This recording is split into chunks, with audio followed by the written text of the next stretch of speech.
ഈശോ പറഞ്ഞു, ഇത്രയും സമയം നീ പറഞ്ഞതെല്ലാം എനിക്കറിയാമായിരുന്നല്ലോ, നിൻ്റെ പ്രശ്നങ്ങളുടെ എല്ലാം ഉത്തരവും എനിക്കറിയാം. ആഹാ, എന്നാൽ അത് വേഗം ഇങ്ങോട്ട് പറഞ്ഞാ. അതാണ് നീ ആദ്യം തന്നെ ചോദിക്കേണ്ടിയിരുന്നത്. മനസ്സിലായോ? പക്ഷെ എൻ്റെ ദൈവമേ, പ്രാർത്ഥനയിലുണ്ടായ വലിയ ഒരു മാറ്റമാണത്. എന്താ പ്രാർത്ഥിക്കുമ്പോൾ നമ്മൾ മനസ്സിലാകേണ്ടത്, നമ്മുടെ എല്ലാ കാര്യങ്ങളും ദൈവത്തിന് അറിയാമെന്നും ആ പ്രശ്നങ്ങൾക്കെല്ലാം പരിഹാരവും ദൈവത്തിന് അറിയാം എന്ന് നമ്മൾ വിശ്വസിക്കണം. അതാണ് നിൻ്റെ അതിഭാഷണം നിമിത്തം നിനക്ക് എന്തോ കിട്ടുമെന്ന് വിചാരിക്കണ്ട. എന്നിട്ട് ആദ്യം കർത്താവിനെ ശ്രവിക്കുക. എന്താണ് എൻ്റെ ഈ പ്രശ്നങ്ങൾക്ക് പരിഹാരം? കർത്താവ് ഉടനെ അതങ്ങ് പറഞ്ഞു തരിക. അപ്പോൾ ഇവിടെ വേറെ ഒരു അധ്യായം തുറക്കുകയാണ്. പ്രാർത്ഥന എന്ന് പറയുന്നത് നമ്മൾ അങ്ങോട്ട് പറയുന്നതല്ല, അല്ലെങ്കിൽ നമ്മൾ അങ്ങോട്ട് പറയുന്നത് മാത്രമല്ല, ഇങ്ങോട്ട് കേൾക്കുന്നതാണ് പ്രാർത്ഥന. ദൈവം ഇങ്ങോട്ട് പറയണം. God speak to us. ദൈവം നമ്മോട് സംസാരിക്കുന്നുണ്ട്. ദൈവം സംസാരിക്കുന്നത് നമ്മൾ ശ്രവിക്കണം. ശ്രവിക്കുമ്പോൾ എല്ലാം കൃത്യമായി ക്രമീകരിച്ച് കർത്താവ് നടത്തും. നീ പ്രാർത്ഥിക്കുന്നതിന് മുൻപേ നിൻ്റെ എല്ലാ കാര്യങ്ങളും ഞാൻ കണ്ടുവച്ചിട്ടുണ്ട്.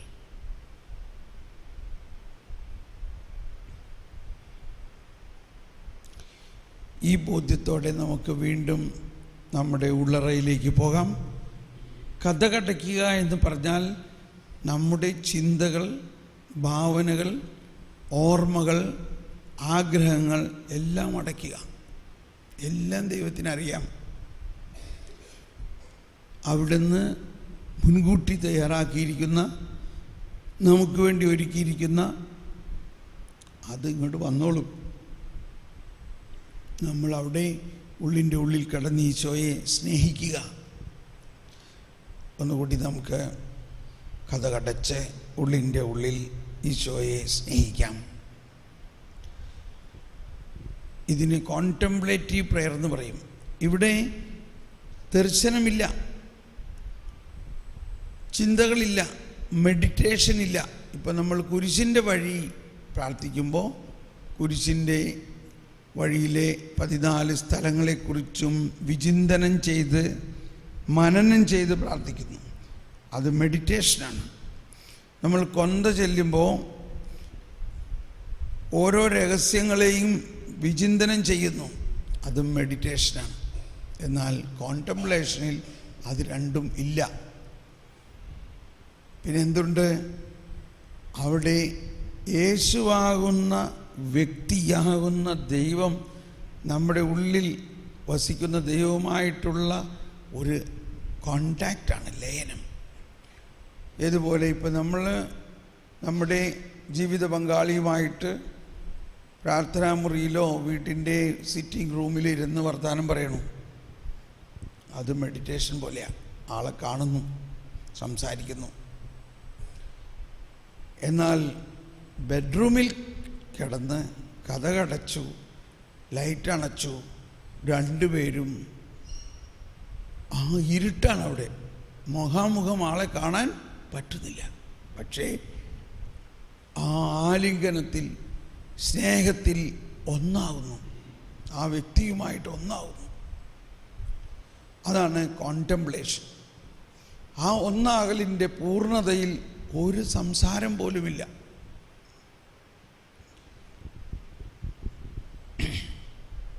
അതാണ് മണവാളനും മണവാട്ടിയും ബന്ധം പോലെയാണ് പ്രാർത്ഥന എന്ന് പറയുന്നതിൻ്റെ ഒരു അർത്ഥം. കോൺടെംപ്ലേഷൻ എന്ന് പറഞ്ഞാൽ നമ്മളേറ്റവും സ്നേഹിക്കുന്ന ആളുമായിട്ട് ഒന്നാകുന്ന ഒരവസ്ഥയാണ് കോൺടെംപ്ലേഷൻ. നമുക്കൊന്നുകൂടി ആ കോൺടെംപ്ലേഷനിലേക്ക് പോകാം, ആ ലയന പ്രാർത്ഥനയിലേക്ക് പോകാം. ആ ഉള്ളറയിലേക്ക് പോകാം. ഇനി കുറച്ച് സമയം നിങ്ങളൊന്നും എഴുതരുത്, ഒന്നും ചിന്തിക്കരുത്. കണ്ണടച്ച് ഉള്ളിൻ്റെ ഉള്ളിൽ ഈശോ നമ്മുടെ ആത്മാവുമായിട്ട് ലയിക്കാൻ കാത്തിരിക്കുന്നു, ഒന്നാകാൻ വെമ്പൽ കൊള്ളുന്നു, സ്നേഹിക്കാൻ ആഗ്രഹിക്കുന്നു, സ്നേഹം തരാനും സ്നേഹം സ്വീകരിക്കാനും കാത്തിരിക്കുന്നു. കഥ കടയ്ക്കുന്നു, എല്ലാ ചിന്തകളും അകറ്റുന്നു.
ഈശോയെ, നിനക്കുള്ളതെല്ലാം എനിക്കുള്ളതാണ്. ഞാൻ പ്രാർത്ഥിക്കുന്നതിന് മുൻപ് തന്നെ എൻ്റെ പിതാവിനറിയാം എനിക്കെന്താണ് വേണ്ടതെന്ന്. അതെനിക്ക് മതി, അത് എന്നാ മതി എനിക്ക്.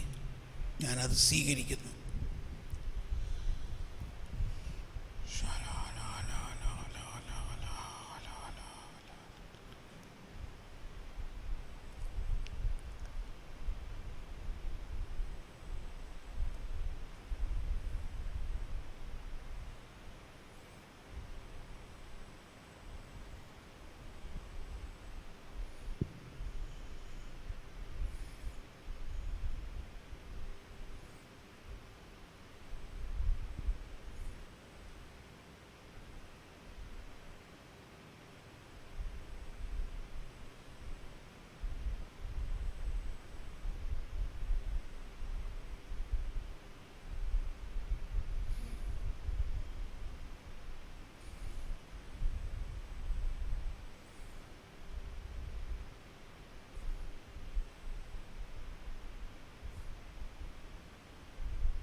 പല വിചാരങ്ങൾ വരും, അതിനെ തിരസ്കരിക്കണം.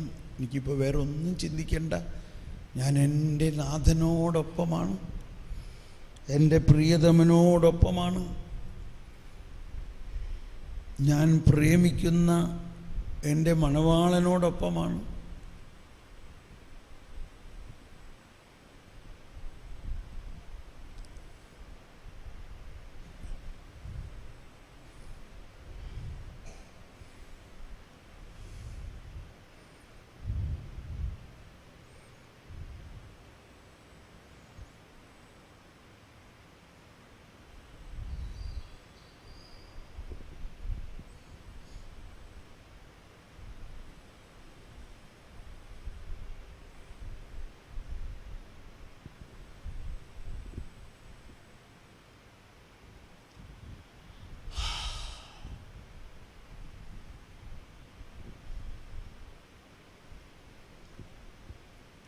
ഉള്ളിൻ്റെ ഉള്ളിലേക്ക് എന്തോ തുളച്ച് കയറുന്ന ഒരു അനുഭവമായിരിക്കും.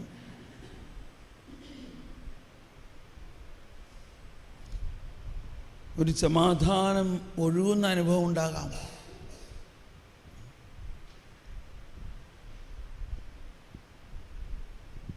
കൂരിരുട്ടായിരിക്കും.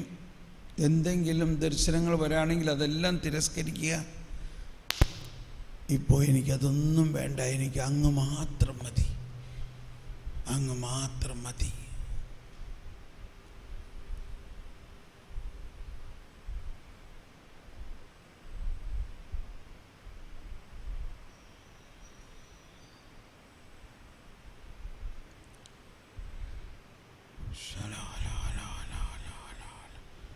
ആഴമായി സ്നേഹത്തിലേക്ക് വരിക. നിന്നിൽ ഞാനും എങ്ങനെ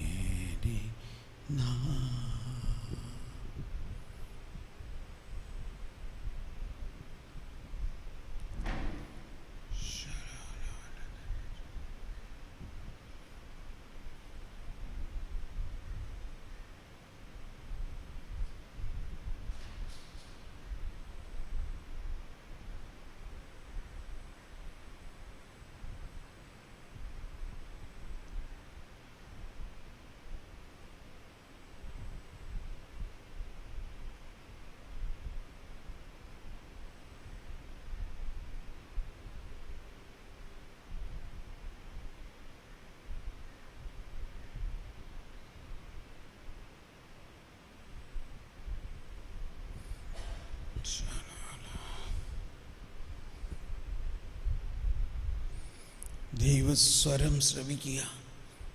ദൈവം നമ്മളോട് സംസാരിക്കും.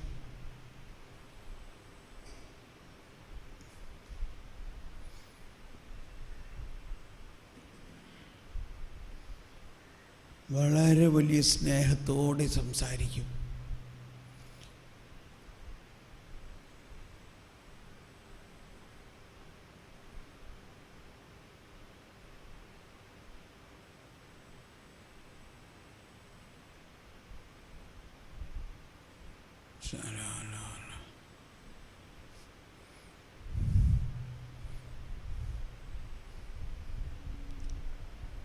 നമ്മുടെ ആത്മാവിലേക്ക് ദൈവസ്നേഹത്തിൻ്റെ ഒരു വെള്ളച്ചാട്ടം, ഒരു കുത്തൊഴുക്ക്, ദൈവം നമുക്ക് വേണ്ടി ഒരുക്കിയിരിക്കുന്നതെല്ലാം നമ്മളിലേക്ക് ഇങ്ങനെ ഒഴുകും. ഓ,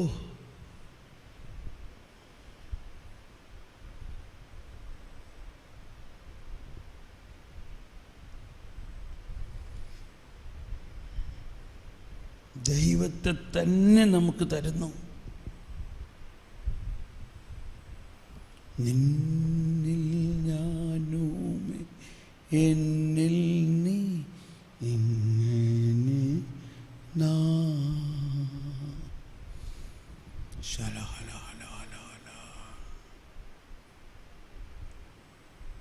പല വിചാരങ്ങളെല്ലാം തിരസ്കരിക്കുക.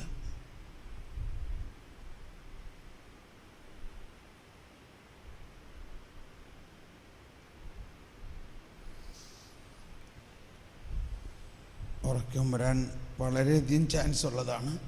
നമുക്കൊന്ന് കരമുയർത്തി ഒന്ന് സ്തുതിക്കാം. യേശുവേ സ്തോത്രം, യേശുവേ നന്ദി.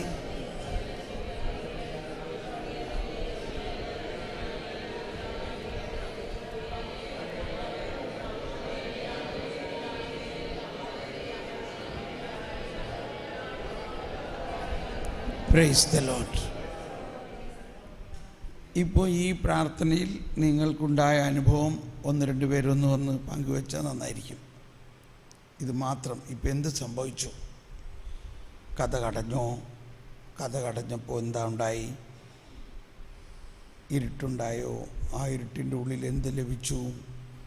എന്തൊക്കെയാണ് സംഭവിച്ചേ? ഒന്ന് വേഗം വന്ന് പറഞ്ഞാൽ നല്ലതാണ്.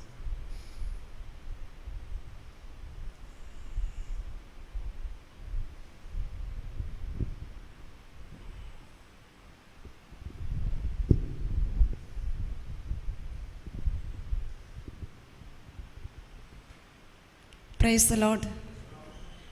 ഞാനിങ്ങനെ പ്രാർത്ഥിച്ചു കൊണ്ടിരുന്ന സമയത്ത് ഇടയ്ക്ക് പല വിചാരങ്ങൾ ഇങ്ങനെ കയറി വന്നുവെങ്കിലും ബ്രദർ പറയുകയുണ്ടായി, അങ്ങനെയുള്ള വിചാരങ്ങളൊക്കെ വരുമ്പോൾ അത് നിങ്ങൾ മാറ്റിക്കളയുകയെന്ന്.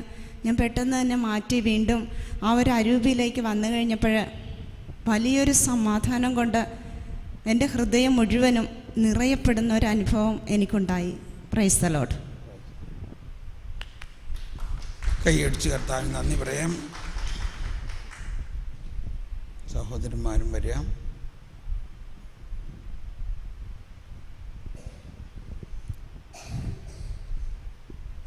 Price the Lord. ഞാൻ ഏകാഗ്രമായിട്ട് പ്രാർത്ഥിക്കണം എന്നെനിക്ക് ആഗ്രഹമുണ്ട്. പക്ഷേ ഞാൻ പ്രാർത്ഥിക്കുമ്പോഴും എനിക്ക് പ്രാർത്ഥിക്കാൻ സാധിക്കാറില്ല. ഇന്ന് ആ പ്രാർത്ഥനയിൽ ഒത്തിരി അനുഭവം എനിക്കുണ്ടായി. ഞാൻ കണ്ണടയ്ക്കുമ്പോൾ ഇങ്ങനെ എന്തൊക്കെയോ ഒരു എൻ്റെ മനസ്സിലേക്ക് എന്തൊക്കെയോ കയറി വരുമ്പോൾ ബ്രദർ പറഞ്ഞതുപോലെ തന്നെ ഞാൻ അതിനെ തിരസ്കരിച്ചു. അപ്പോൾ അവസാനം ബ്രദർ കണ്ണ് തുറക്കാൻ പറഞ്ഞപ്പോൾ കണ്ണ് തുറക്കണതിന് മുൻപായിട്ട് ഞാൻ എന്തോ ഒന്ന് എന്നിൽ നിന്ന് ഇറങ്ങിപ്പോയിട്ട് ഞാനൊരു പുതിയ ഒരു ആകാശവും പുതിയൊരു ഭൂമിയും കണ്ട ഒരു അനുഭവമായിരുന്നു എനിക്ക്. ഞാൻ ബ്രദറുടെ ധ്യാനം ഈ കഴിഞ്ഞ പ്രാവശ്യത്തെ ധ്യാനത്തിലുണ്ടായിരുന്നു. പക്ഷെ എന്നാലും അതിലൊക്കെ ഒത്തിരി എന്തോ ഒരു പുതിയൊരു അനുഭവമാണ് എനിക്ക് കിട്ടിയത്. Price the Lord. കൈയടിച്ച് കർത്താവിന് നന്ദി പറയാം. അടുത്ത ആൾ വരാം.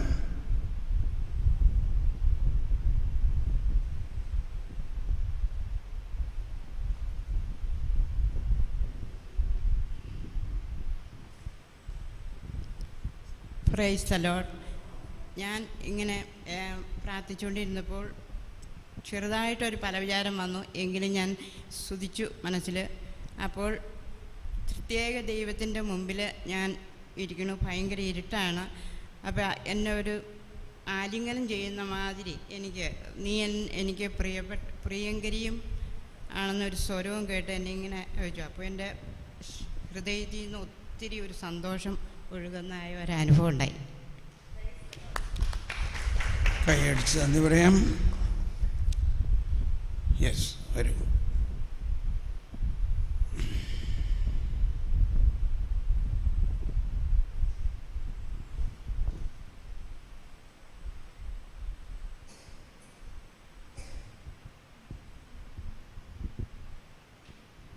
എനിക്കും ഈ പറഞ്ഞ മാതിരി തന്നെ പ്രാർത്ഥിക്കുന്ന നേരത്തെ കണ്ണടച്ച് പ്രാർത്ഥിക്കുമ്പോൾ പല വിചാരങ്ങൾ വന്നു. എങ്കിലും ബ്രദർ പറഞ്ഞ മാതിരിയൊക്കെ തിരസ്കരിച്ച് കളഞ്ഞു. അപ്പോൾ ഈശോ എന്നെ ഒന്ന് കെട്ടിപ്പിടിക്കുകയും മാത്രമല്ല, മകളെ നീ എൻ്റേതാണ് എന്ന് പറഞ്ഞ് എന്നെ ആശ്വസിപ്പിക്കുന്ന ഒരു അനുഭവത്തിലേക്ക് ഞാൻ കടന്നു വന്നു. ഞാൻ ശബ്ദം കേട്ടോ? ശബ്ദമായിട്ട് കേട്ടു അല്ലേ? അത് ഒരു തോന്നലായിട്ടോ? ഒരു ഇതായിട്ട് തോന്നലായിട്ട്. അപ്പോൾ ഇരുട്ട് തന്നെയാണ്. ഇരുട്ട് തന്നെയാണ്. കൈയടിച്ച് പ്രൈസ് ദി ലോർഡ്. അടുത്ത ആൾ വരാം.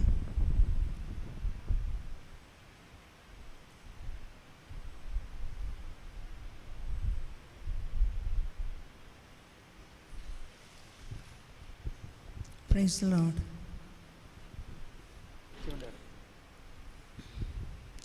പ്രാർത്ഥനയിൽ ബ്രദർ നയിച്ചുകൊണ്ടിരുന്ന പോലെ പറഞ്ഞതുപോലെ ഇങ്ങനെ ചെയ്തുകൊണ്ടിരുന്നു. കഥ കടയ്ക്കുമെന്ന് പറഞ്ഞപ്പോൾ എല്ലാ ചിന്തകളും വിട്ട് കടങ്ങളടയ്ക്കുമ്പോൾ ഓരോ പ്രാവശ്യവും ആ യേശുവെ വിളിക്കുമ്പോൾ, യേശുവെ കാണാൻ, യേശു എന്നെ ഇങ്ങനെ വന്ന് നോക്കി നിൽക്കുകയാണ്. ഇങ്ങനെ നോക്കിയാണ്, ഇങ്ങനെ നോക്കിക്കൊണ്ടിരിക്കുകയാണ്. ഞാൻ യേശു വിളിക്കുക, യേശു എൻ്റെ ഹൃദയത്തിലേക്ക് വരണമേ, യേശുവെ ഞാൻ നിൻ്റേതാണ്, നീ എൻ്റേതാണ്, ഇങ്ങനെയെല്ലാം പറയുമ്പോഴും എല്ലാം യേശു ഇങ്ങനെ നോക്കിക്കൊണ്ടിരിക്കുന്ന ഒരു അനുഭവം മാത്രമാണ് കാണാൻ പറ്റിയത്. എനിക്ക് എപ്പോഴും ഇങ്ങനെ ഉണ്ടാകാറില്ല. പക്ഷേ ചില സാഹചര്യത്തിൽ ഈശോയെ ശരിക്കും വ്യക്തമായിട്ട് ഞാൻ ഈശോ വിളിക്കുമ്പോൾ തന്നെ കണ്ണിൻ്റെ മുമ്പിലേക്ക് ഈശോ കടന്നു വരികയും പിന്നെ ഞാൻ പറയുന്നതെല്ലാം ഈശോ ഇങ്ങനെ കേട്ടുകൊണ്ടിരിക്കുന്ന അനുഭവമാണ് ഉണ്ടായത്. Price the Lord. Praise the Lord. കൈയടിച്ച് കർത്താവിന് അടുത്ത ആൾ വരാം. നമ്മൾ ഈശോനെ വിളിക്കേണ്ട ആവശ്യമില്ല, ഈശോ അവിടെ തന്നെ ഉണ്ടെന്ന് മനസ്സിലാക്കണം. അതാണ് നമുക്കുണ്ടാവേണ്ട വലിയൊരു ബോധ്യം. ഇപ്പോഴും ഈശോയെ വരണമേ, പരിശുദ്ധാത്മാവേ വരണമേ എന്നൊന്നും പറയണ്ട. മറിച്ച് ഈശോയെ നീ എൻ്റെ ഉള്ളിലുണ്ട്, നീ എന്നെ കാത്തിരിക്കുകയാണ്. അതുകൊണ്ടാണ് അങ്ങനെ ഇരിക്കുന്ന ആളവിടെ. Price the Lord. ഇന്നത്തെ പ്രാർത്ഥനയിൽ കണ്ണടച്ച് ഈശോയുടെ സ്വരം ശ്രവിക്കാൻ വേണ്ടി കണ്ണടച്ചു. ബ്രദർ പറഞ്ഞു ഇരുട്ട് കാണുക. അപ്പോൾ എൻ്റെ ഉള്ളിലെ ഇരുട്ടിലേക്ക് ലയിച്ചു ചേരുക. ആ ലയിച്ചു ചേരാൻ വേണ്ടി ശ്രമിക്കുമ്പോൾ പല വിചാരങ്ങൾ വരുന്നു, അതിനെ തിരസ്കരിക്കുന്നു. ചില ദർശനങ്ങൾ വരുന്നു, അതിനെ തിരസ്കരിക്കുന്നു. അപ്പോൾ കണ്ണടച്ച് ആ ഇരുട്ടിലേക്ക് മാത്രം നോക്കിയിരിക്കുന്ന സമയത്ത് ഈ നെറ്റിയുടെ ഈ ഭാഗത്തായിട്ടൊരു സ്പർശനം പോലെ അത് എന്നിലേക്ക് ചുഴിഞ്ഞ് ഇറങ്ങുന്ന ഒരനുഭവം. ആ സെക്കൻഡിൽ ശരീരം ഭാരമില്ലാത്ത ഒരു അനുഭവത്തിലേക്ക് കടന്നു വരികയും ഇത് ഇപ്പോൾ പോലും അതിൻ്റെ ലഹരി പോലെ ഒരു കനയില്ലാത്ത അവസ്ഥ, അതൊരു ആനന്ദം പോലെ, അതൊരു ആന്തരിക സമാധാനം പോലെ. ഈ സമാധാനവും അത് ശരീരത്തിലും അനുഭവപ്പെടുന്നു.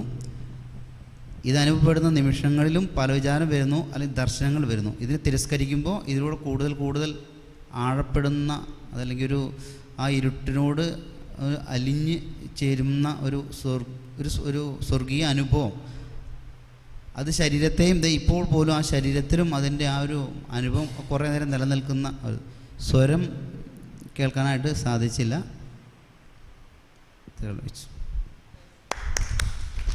കൈയടിച്ച് ചേർത്താൻ നന്ദി പറയാം.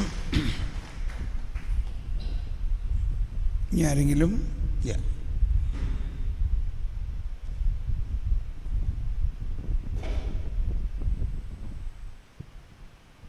Price the Lord. ഏകാഗ്രമായിട്ട് പ്രാർത്ഥിക്കാനായിട്ട് സാധിച്ചു. അതിൻ്റെ കൂട്ടത്തിൽ ബ്രദർ പറഞ്ഞ പോലെ തന്നെ ഇരുട്ട് ഇങ്ങനെ കാണുകയുണ്ടായി. ഇങ്ങനെ ഏകാഗ്രമായിട്ട് പ്രാർത്ഥിക്കാനായിട്ട് അല്പനേരം ഇങ്ങനെ പ്രാർത്ഥിച്ചു കഴിഞ്ഞപ്പോൾ അവസാനം പ്രാർത്ഥന തീരുന്നതിന് ഏതാണ്ട് ഒരു 1-2 മിനിറ്റ് മുമ്പ് ഞാനിങ്ങനൊരു ദർശനം കാണുകയാണ്. ഈശോ ഇങ്ങനെ ഒരു പാത്രം എടുത്തുകൊണ്ട് ഈ ലൈനിലുള്ള എല്ലാവർക്കും ഇങ്ങനെ കൊടുക്കുകയാണ്. അപ്പോൾ ഞാൻ അവർക്ക് ഈശോയുടെ എല്ലാവർക്കും ഇങ്ങനെ ഓരോ സാധനം ഒഴിച്ചു കൊടുക്കുന്നു. അവസാനം എനിക്കും ഇങ്ങനെ കൊണ്ടുവന്നിട്ട് എനിക്ക് ഒഴിച്ചു. അപ്പോൾ പെട്ടെന്ന് ഞാൻ എൻ്റെ കണ്ണ് ഞാൻ തുറന്നു. ഇങ്ങനെ എല്ലാവർക്കും ഒരു ലൈനിലുള്ള എല്ലാവർക്കും ഈശോ ഇങ്ങനെ ഒഴിച്ചു കൊടുക്കുന്നതായിട്ട് കാണാനായിട്ട് സാധിച്ചു. Price the Lord. Praise the Lord.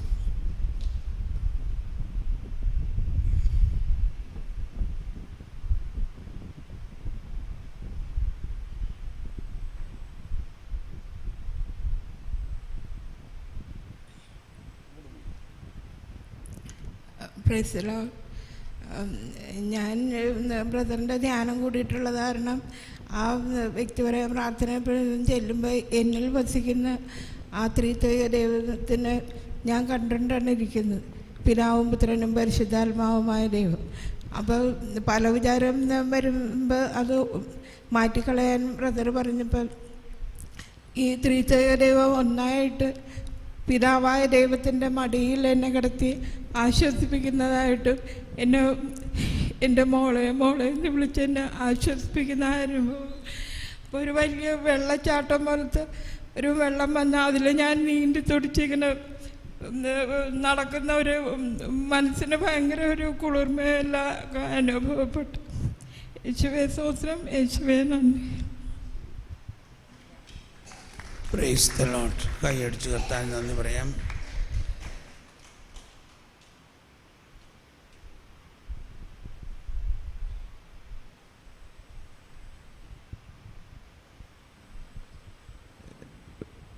ഏകാഗ്രതയായി പ്രാർത്ഥിക്കാൻ ബ്രദർ പറഞ്ഞു. കണ്ണുകളടച്ച് പ്രാർത്ഥിച്ചുകൊണ്ടിരുന്നു.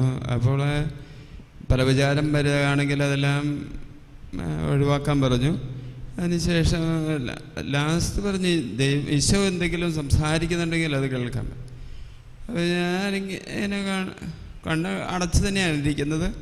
അപ്പം ഒരു മുറിയിൽ ഒരു കസേരയിൽ ആരോ ഇരിക്കുന്നുണ്ട്, പക്ഷെ അത് വ്യക്തമല്ല.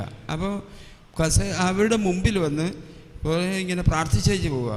അപ്പോൾ കുറച്ച് പേര് ഒരു സൈഡിലൊരു അമ്മയും പിന്നെ 2-3 പിള്ളേരും കുട്ടികളൊക്കെ സൈഡിലിരിപ്പുണ്ട്. അപ്പോൾ അവരിങ്ങനെ പ്രാർത്ഥിക്കാൻ വേണ്ടിയിട്ട് ഓരോരുത്തർ പ്രാർത്ഥിച്ചു പോവുക. അന്നേരം കുമ്പിട്ട് അവർ കുമ്പിട്ട് ആരാധിക്കുക, ഇങ്ങനെ പ്രാർത്ഥിച്ചുകൊണ്ടിരിക്കുക. അപ്പോൾ ഞാൻ വിചാരിച്ചു ഇവിടെയല്ലേ, ഇത് എവിടെയാണെന്നൊക്കെ വിചാരിച്ച് ഞാൻ കണ്ണ് തുറന്ന് നോക്കിയപ്പോൾ ഇല്ല. അപ്പോൾ ഇവിടെയാണെന്ന്, അപ്പോൾ ഇവിടെ എവിടെയാണെന്നുള്ളത് പോലും നമുക്ക് അറിയത്തില്ലായിരുന്നു. അങ്ങനെ ഒരു അനുഭവമായിരുന്നു. അവസാനം ദൈവത്തിന് നന്ദി. Price the Lord. കൈയടിച്ച് കർത്താവിന് നന്ദി പറയാം. ഇനി ആരെങ്കിലും?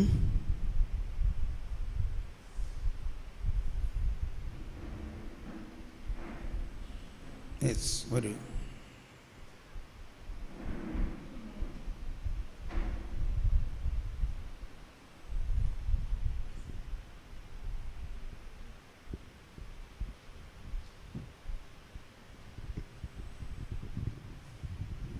Praise the Lord. ഞാൻ 2 കാര്യം കണ്ടു.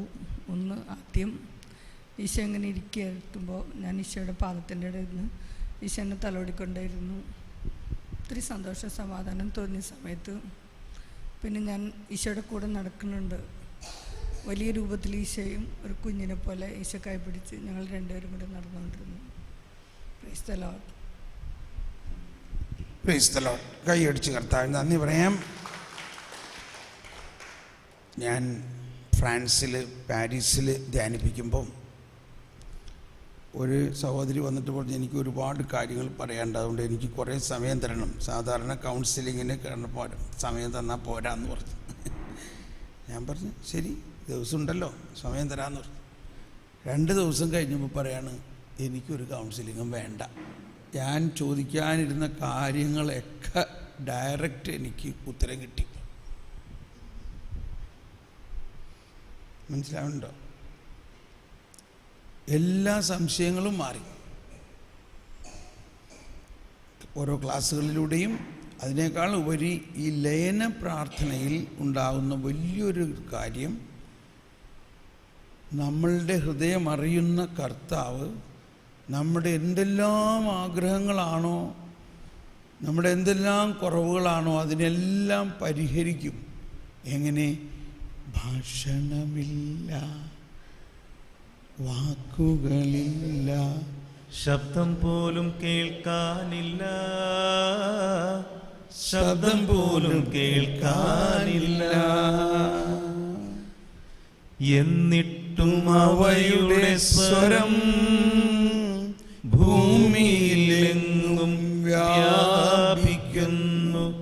അവയുടെ വാക്കുകൾ ലോകത്തിൻ്റെ അതിർത്തിയോളമെത്തുന്നു. നമ്മുടെ ആത്മാവിൽ നിറഞ്ഞിട്ട് അത് ലോകം മുഴുവൻ വരെ പോകാൻ. ഇതാണ് സങ്കീർത്തനം 63 ഇന്നലെ നമ്മൾ പാടി. എൻ്റെ ആത്മാവങ്ങയോടൊട്ടി ചേർന്നിരിക്കുന്നു, അങ്ങയുടെ വലത്തു കൈ എന്നെ താങ്ങി നിർത്തുന്നു. അതാണ് അങ്ങയുടെ വലത് കൈ എന്ന് പറയുന്നത് ദൈവരാജ്യ കേന്ദ്രീകൃതമായ ക്രിസ്തു നയിക്കുന്ന ഒരു ജീവിതമാണ്. ഇടത് കൈ എന്ന് പറയുന്നത് മോശ, കൽപ്പന, ഇതെല്ലാം നയിക്കണം. അപ്പോൾ ഇടത്തോട്ടുള്ള ജീവിതത്തിൽ നിന്നും വലത്തോട്ടുള്ള ജീവിതമാണ് ഈശോയിലൂടെ വന്നത്. അതുകൊണ്ടാണ് ഉത്ഥാനം ചെയ്ത് കഴിഞ്ഞിട്ട് അപ്പസ്തോലന്മാരോട് പറഞ്ഞു, അവർ മീൻ പിടിച്ചിട്ട് മീനൊന്നും കിട്ടുന്നില്ല. അവരോട് ആരാ പറഞ്ഞത് മീൻ പിടിക്കാൻ പോകാൻ? മനസ്സിലായി? അവരവരുടെ സ്വന്തം ഇഷ്ടപ്രകാരം പോയി. ഈശോ ഉയർത്തെഴുന്നേറ്റ് വന്നിട്ട് അവരുടെ മേൽ വിശ്വസിച്ചിട്ട് പറഞ്ഞു, പിതാവ് എന്നെ അയച്ച പോലെ ഞാൻ നിങ്ങളെ അയക്കുന്നു. ആ രാത്രി എല്ലാവരും മീൻ പിടിക്കാൻ പോയി.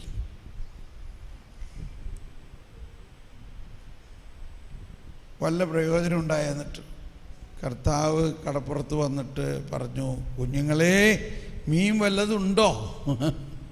ഒന്നുമില്ലെന്ന് കർത്താവിന് അറിയാലോ. എന്നിട്ട് ചോദിക്കുകയാണ്. അതിൻ്റെ അർത്ഥം ഇപ്പം മനസ്സിലായില്ലേ? എന്നെ വിട്ട് നിങ്ങൾ എന്ത് പിടിക്കാൻ പോയാലും ഒന്നും കിട്ടില്ല. എന്നിട്ട് പറയാണ്, എങ്കിലും കർത്താവ് അവരെ അന്വേഷിച്ച് വന്നാണ്ടോ. അതാണ് പോപ്പ് പറയണത്. എങ്കിലും കർത്താവ് അവരെ അന്വേഷിച്ച് വന്നു, അവർക്ക് വേണ്ടി പ്രാതലൊരുക്കി വെച്ചു, അവരോട് ഭയങ്കര കരുണയോടെ. മാത്രമല്ല അവരോട് പറയാണ്, വല വലത്തോട്ട് മാറ്റിയിട്, വല വലത്തോട്ട് മാറ്റിയിട്. ആദ്യം അവർക്ക് ഇത് ആരും ഈ കടപ്പുറത്ത് നിന്നിട്ട് നമ്മളെ മീൻപിടുത്തം പഠിപ്പിക്കണേ? ഞങ്ങൾ ഈ കടപ്പുറത്ത് ജനിച്ച് വളർന്ന ബോൺ ഫിഷർമെൻ, നമ്മളെ മീൻപിടുത്തം പഠിക്കാൻ അവർക്ക് മനസ്സിലായില്ലായിരുന്നു. പിന്നെ അവിടെ ചർച്ച നടന്നിട്ടുണ്ടാവും അവർ തമ്മിൽ. എന്തായാലും ഇത്രയും നേരം നമ്മൾ രാത്രി മുഴുവനും പിടിച്ചിട്ട് ഒന്നും കിട്ടിയില്ല, അങ്ങേര് പറയണമാതിരി ചെയ്യാം. എന്തീ പറയണത്? ഇത്രയും ദൂരമുള്ളൂ ഈ വള്ളത്തിൻ്റെ വീതി, ഇതിൻ്റെ ഇടത്ത് വശത്തുനിന്ന് കിട്ടാത്ത സാധനം വലതുവശത്ത് എങ്ങനെ കിട്ടണേ? ഇതാണ് മനുഷ്യ ബുദ്ധി. പക്ഷേ എന്തെങ്കിലും ആവട്ടെ, പറയണ മാതിരി കേൾക്കാം. വലയെടുത്ത് ഇടതുവശത്ത് നിന്നെടുത്ത് വലതുവശത്ത് ഇട്ടപ്പോൾ വല പോക്കാൻ പറ്റണില്ല. അപ്പോഴാണ് അവർക്ക് മനസ്സിലായത്, എടാ കരയ്ക്ക് നിൽക്കണത് കർത്താവാണ്ടാ. എന്തുകൊണ്ട് ഇത്രയും സമയം ഒരു മീനും അവരുടെ വലയിൽ കയറിയില്ല? പക്ഷേ ഇപ്പോൾ നിറച്ചു മീൻ. അതാണ് ഉയർത്തെഴുന്നേറ്റ കർത്താവിൻ്റെ സാന്നിധ്യം കരപ്പുറത്ത്. ഉയർത്തെഴുന്നേറ്റ കർത്താവിൻ്റെ ഹിതം അനുസരിക്കുക. ഉയർത്തെഴുന്നേറ്റ കർത്താവ് നമ്മളിൽ പ്രവർത്തിക്കുക. നമ്മളിൽ പ്രവർത്തിക്കുക മാത്രമല്ല, ഈ മത്സ്യങ്ങളിലും പ്രവർത്തിക്കുന്നു. അപ്പോൾ നമ്മുടെ പ്രാർത്ഥനകളിൽ ഇങ്ങനെ ഒരു വ്യത്യാസമുണ്ടാകുമ്പോൾ, ഇത് കുറച്ച് ദിവസം ഇനി ഒഴിവുള്ള സമയത്തൊക്കെ നിങ്ങൾക്ക് എവിടെ വേണമെങ്കിലും ഇരുന്ന് ഈ കോണ്ടാക്റ്റിലേക്ക് വരാം. നമ്മളൊരിക്കലും ഈശോയെ വരണമേ എന്ന് പറയണ്ട, പരിശുദ്ധാത്മാവെ വരണമേ എന്ന് പറയണ്ട. എന്നിൽ വസിക്കുന്ന ഈശോയെ, ഓ നീ എൻ്റെ ഉള്ളിലുണ്ടല്ലോ, നീ എന്നെ ഇത്രയും സ്നേഹിക്കുന്നു എന്ന് എനിക്കിപ്പോഴാണ് മനസ്സിലായത്. ഞാൻ നിന്നെ സ്നേഹിക്കുന്നു.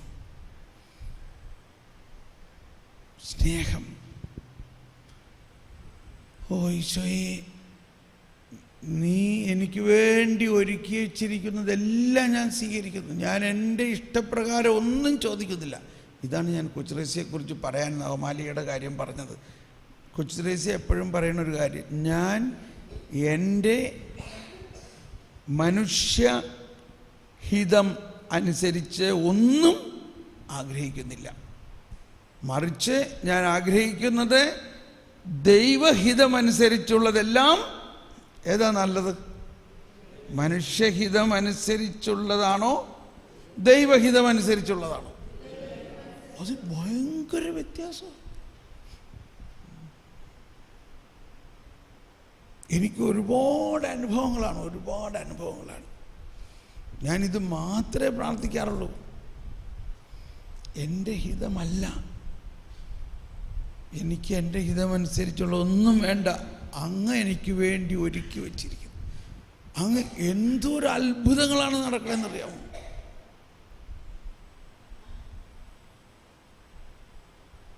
Price the Lord. അപ്പോൾ നമ്മളിപ്പോൾ ഭക്ഷണം കഴിക്കാൻ പോകുന്നു. ഭക്ഷണം കഴിച്ചിട്ട് കുറച്ച് സമയം, ഇപ്പോൾ ഞാൻ നിങ്ങൾക്ക് ഗൈഡ് ചെയ്തിട്ടാണ് നിങ്ങൾ പ്രാർത്ഥിച്ച്, അതുപോലും നിങ്ങൾക്ക് ഡിസ്ട്രാക്ഷൻ ആകാം. അതുകൊണ്ട് ഭക്ഷണം കഴിച്ച് കുറച്ച് സമയം എവിടെയെങ്കിലും ഇരുന്ന് കുറച്ച് സമയം വീണ്ടും ഈ ലയന പ്രാർത്ഥനയിലേക്ക് വരിക. നമ്മളൊന്നും ചോദിക്കാതെ ഈ കഥ കടച്ച് ഇതുപോലെ ഇപ്പോൾ കേട്ടല്ലോ, ഇത് കേട്ടു, അതിൻ്റെ ഈ സാക്ഷ്യങ്ങളിൽ നിന്ന് കൺഫർമേഷനായി. പക്ഷെ എന്ന് വിചാരിച്ച് എല്ലാവർക്കും അതുപോലെ പെട്ടെന്നാവണമെന്നില്ല. ഇതില്ലേ ഡ്രൈവിംഗ് പഠിക്കണ മാതിരിയാണ്. ഡ്രൈവിംഗ് പഠിക്കുമ്പോൾ സൈക്കിളായാലും ഡ്രൈവിംഗ് പഠിക്കുമ്പോൾ സൈക്കിളിൽ ഓട്ടാൻ പഠിച്ചു, ഇടിഞ്ഞു പൊളിഞ്ഞ് വീണു 1-2 പ്രാവശ്യം. അത് കഴിഞ്ഞ് ഇപ്പോൾ സൈക്കിള് ഹാൻഡിൽ പോലും പിടിക്കാണ്ട് ഓടിക്കാൻ എടുത്തിട്ട്. It is a practice. പ്രാർത്ഥിക്കുന്നതും അങ്ങനെ തന്നെയാണ്. Practice makes perfect. അപ്പോൾ നിങ്ങൾ തന്നെ പല പ്രാവശ്യം ഈ ദിവസങ്ങളിൽ ഇത് പ്രാക്ടീസ് ചെയ്യണം. പ്രാക്ടീസ് ചെയ്യുമ്പോൾ സൂപ്പറായ ഒരു പ്രാർത്ഥനയുടെ ഏറ്റവും ഉന്നത തലത്തിലേക്ക് നമ്മൾ പോയത്. ഈ പറഞ്ഞ കാര്യങ്ങൾ വളർച്ചയിലുള്ളവർക്ക് വേണ്ടിയാണ്. പ്രാരംഭക്കാർക്ക് പെട്ടെന്ന് മനസ്സിലായില്ല എങ്കിലും പരിശുദ്ധാത്മാവ് ഇതെല്ലാം നടത്തും. ഇത് കോൺടെംപ്ലേറ്റീവ് സിസ്റ്റേഴ്സിന് കൊടുക്കുന്ന ക്ലാസ്സാണ്. കോൺടെംപ്ലേഷനിലുള്ള സിസ്റ്റേഴ്സിന് കൊടുക്കുന്നതാണ്. അവർക്ക് 100% കോണ്ടാക്റ്റ്, എല്ലാവർക്കും ഞാൻ ഈ കോണ്ടാക്റ്റ് ഉണ്ടാക്കി കൊടുത്ത് കർത്താവിൻ്റെ ശബ്ദം കേൾക്കുന്ന ഒരവസ്ഥ വരും. നിങ്ങൾക്കും കിട്ടുമത്. കർത്താവിൻ്റെ ശബ്ദം നമ്മൾ കേൾക്കണം. എല്ലാവർക്കും കർത്താവിൻ്റെ ശബ്ദം കേൾക്കാനുള്ള യോഗ്യതയുണ്ട്. കർത്താവ് സംസാരിക്കുന്നുമുണ്ട്. പക്ഷെ നമ്മളിൽ ഒരുപാട് അവശബ്ദങ്ങൾ, അതായത് കർത്താവിൻ്റേതല്ലാത്ത ശബ്ദങ്ങൾ നമ്മളിൽ മുഖരിതമാണ്, നമ്മളിൽ കടന്നിട്ടുണ്ട്. ചെറുപ്പം മുതലേ മാതാപിതാക്കളിൽ തന്നെ നിന്നെയൊക്കെ എന്തിനാണ് ഞാൻ പെറ്റത് എന്ന് പറഞ്ഞാൽ പിന്നെ ആ കൊച്ചിന് എന്ത് സ്നേഹം ഉണ്ടാവും അമ്മയോട്. അമ്മയുടെ ആ പ്രയാസം കൊണ്ട് പറഞ്ഞു പോണതായിരിക്കാം. പക്ഷെ കൊച്ചു സീരിയസ് ആയിട്ട് എടുത്ത് കൊച്ചു പറയാണ്, എൻ്റെ അമ്മയ്ക്ക് പോലും എന്നെ ഇഷ്ടമില്ല. വേറൊരാൾ പറഞ്ഞു, നിന്നെ കണ്ടിട്ട് ഒരു കുരങ്ങിൻ്റെ മാതിരിയാണല്ലോ ഇരിക്കണേ. സീരിയസ് ആയിട്ട് വെറും വാ പറയണതാണത്. പക്ഷേ അത് സീരിയസ് ആയിട്ട് അങ്ങ് എടുക്കുകയാണ്. അപ്പോൾ ഇങ്ങനെയുള്ള ആവശ്യമില്ലാത്ത ശബ്ദങ്ങളെ നമുക്ക് കഴുകിക്കളയാം, വിശുദ്ധീകരിക്കാം. അതാണ് നമ്മുടെ വിശുദ്ധീകരണ പ്രാർത്ഥന. അതും ഈശോ തന്നെ ചെയ്യുന്നു. ഈശോ പറഞ്ഞില്ലേ, ഞാൻ നിന്നെ കഴുകിയില്ലെങ്കിൽ നിനക്ക് എന്നോട് പങ്കില്ല. അപ്പസ്തോലന്മാരുടെ കാല് കഴുകിയത് മനുഷ്യവംശത്തിൻ്റെ മുഴുവൻ ഹൃദയം വിശുദ്ധീകരിക്കുന്നതിൻ്റെ